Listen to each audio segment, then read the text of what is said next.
and also the name of the images itself, 1 2 3 4 5, and the URLs. Okay, and that's it. So basically we're able to grab the data from SharePoint, but we didn't display it yet. So here we should display the data. I'm also not going to write it. Okay. The functions that will be called process result get back. Whenever the result comes back, it takes the data, the XML data comes back from the server and the status code. So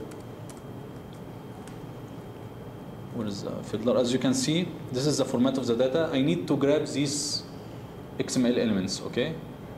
So I'm saying the data.response XML to retrieve the actual XML data and find this element z/row.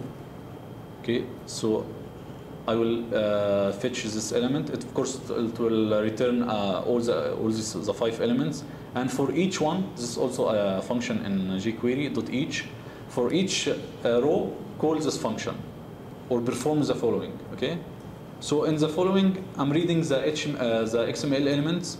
For example, O file ref, and if you look at the O file ref, you will find it in a strange format. It has in the first it has the list ID. Do you see this? Control. As you can see, 5 comma the URL. So I need to take 5. Here this number means the list item ID. So I need to take this out and only get the URL. So I do some simple manipulation to get a split and to get the URL name. Then I will construct the HTML. Okay.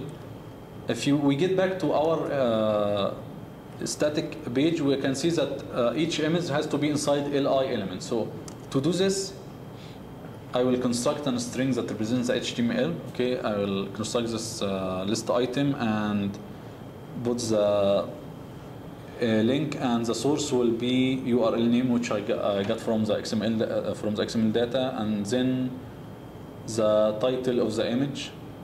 I also get it from the XML data. Okay, and this is my list item. Okay, so this is a string, right? I need to take this string and convert it to actual DOM object and put it inside the list item, which is called put it inside the list, which is called slider content, which is available right here. Okay, so I select the slider content and say append. And what is great about jQuery is just you can pass the string directly inside to this method, and this method will take the string, parse it, and create the list, the actual object, the list item object, and append it inside this one. So, and this of course inside the each. So for each element, this will be done. Okay, and after that, this specific plugin, you should put this after the list item. So I put it. Sorry. So I append it here. As you can see, you can also write the HTML directly, and jQuery will construct the div element or whatever you write here and append it to the slider content. Okay. Then after that, we created the list of items, and then we can call the plugin. We select the div and say S3 slider. Okay. So let's see if this will work. Okay. As you can see, this is it gets images from SharePoint and also displays comments or whatever. Okay. So now we're able to successfully get the picture from SharePoint and display it in a nice way.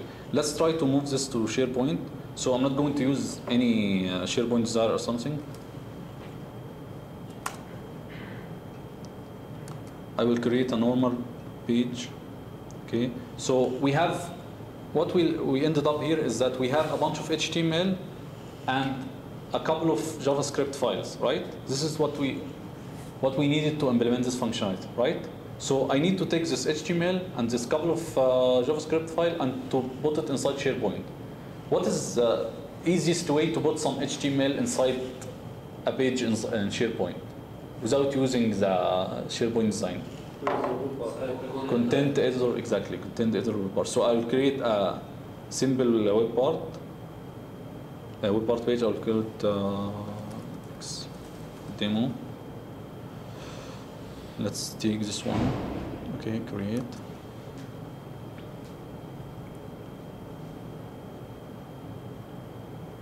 And of course, we need the two JavaScript files, one for jQuery and one for the plugin. I already took this file and deployed it on my SharePoint server. I put it inside the, what we call it, the layout folder inside the 12.5, okay? So let's add a web part. Content editor web part, okay? And the content will be HTML, so go back to Visual Studio and let me select all of this and let me remove the unnecessary items like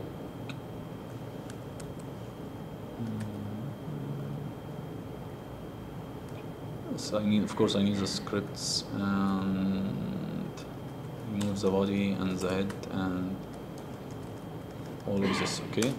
And then I need to change the URL of the script files to be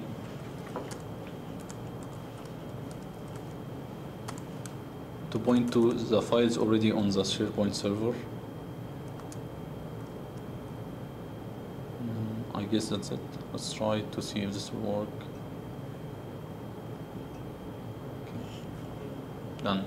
So basically, without using any SharePoint customization, we'll be able to provide a nice UI for displaying pictures. You can of course put this in your, maybe on your internet portal homepage or something. So let's try to see another demo.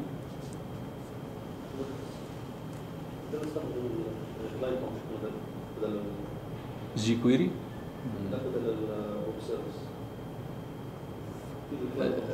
VS 2010. I'm not familiar with the client object, but the client object model is SP list item or something. But how we can call it from jQuery?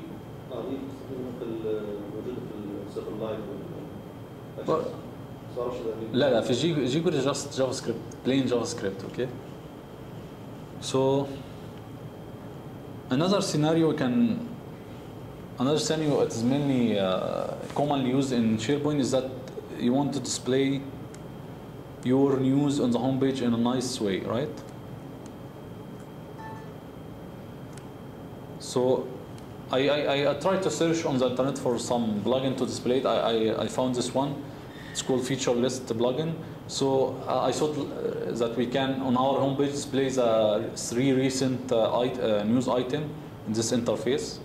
Okay, so I will try to also take this and implement it in SharePoint. So I will take this. Let me first show you how this plugin is. As you will imagine, it's only one line. Okay, you specify the tabs on the left side, which list item contains the tabs.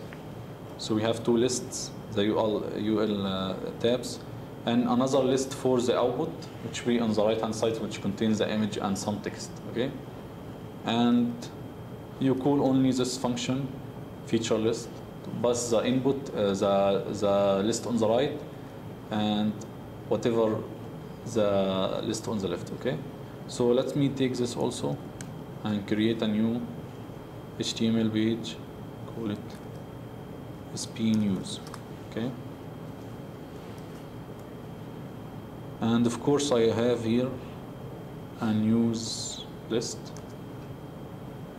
It can be a list or a web page list or whatever document library, whatever, any list. يعني this get list items work with any list. Okay, so I have this list contained title, news body, and image for the news. Okay, so again we will try to implement this. Let's remove this one and let's clear our image. So we have 2 list items, one for the tabs and one for the output. And let's call Sorry.